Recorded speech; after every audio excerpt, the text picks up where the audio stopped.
जब अधिकांश लोग इंडोनेशिया के बारे में सोचते हैं तो समुद्र तट, ज्वालामुखी और दुनिया की सबसे बड़ी द्वीपों की श्रृंखला यही उनकी कल्पना में आती है।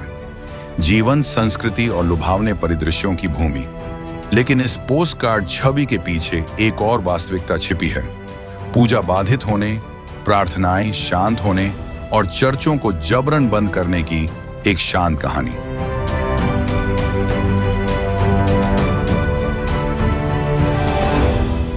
इंडोनेशिया के चर्च पर कार्रवाई। हाल के महीनों में इंडोनेशिया भर में कई घटनाएं एक परेशान करने वाली प्रवृत्ति को उजागर करती हैं। पश्चिम सुमात्रा के पदांग में एक साधारण घर चर्च सभा में भीड़ के घुसने से तोड़फोड़ हुई। खिड़कियां तोड़ दी गईं, धमकियां दी गईं और उपासकों पर छुरी लहराई गई। पुलिस ने इसे गलतफहमी कहा और मामला आगे नहीं बढ़ा।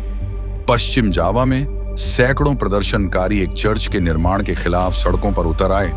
भले ही सभी अनुमति प्राप्त कर ली गई थी, अधिकारी दबाव में आ गए और मध्य जावा में एक और मंडली ने अपनी निर्माण योजना को केवल इसलिए रोक दिया क्योंकि स्थानीय समूहों ने इसे मंजूरी नहीं दी। इंडोनेशिया में यह इसी तरह काम करता है। जब भीड़ किसी चर्च के अस्तित्व पर रोक लगा सकती है तो कानूनी मंजूरी का कोई मतलब नहीं है। सौहार्द बनाए रखने के लिए बनाए गए अंतरधार्मिक मंच अक्सर शिकायतकर्ताओं का पक्ष लेते हैं और स्थानीय अधिकारी प्रतिक्रिया के डर से इसकी रक्षा करने के बजाय पूजा को निलंबित कर देते हैं। पश्चिम सुमात्रा से लेकर दक्षिण सुलावेसी तक कहानी एक ही है। धमकी, बर्बरता, विरोध और नौकरशाही बाधाएं। यह एक ऐसा पैटर्न है जो संयोग के रूप में खारिज करने के लिए बहुत सुसंगत है।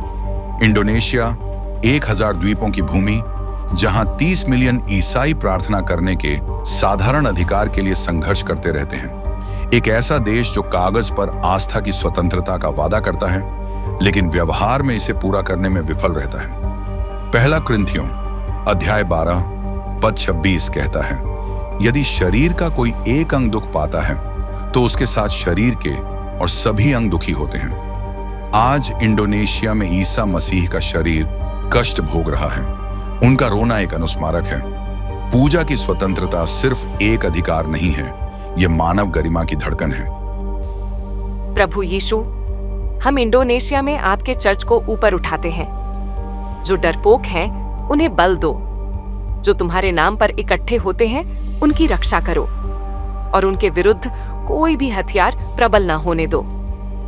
आपकी रोशनी वहां चमके जहां अंधेरा आपके आराध्य को चुप कराने की कोशिश करता है। आमीन। हम इसे रे ऑफ होप क्यों कहते हैं? क्योंकि हमारा मानना है कि प्रार्थना इस अंधेरी दुनिया में आशा की किरण है। Download the Arc Connect app now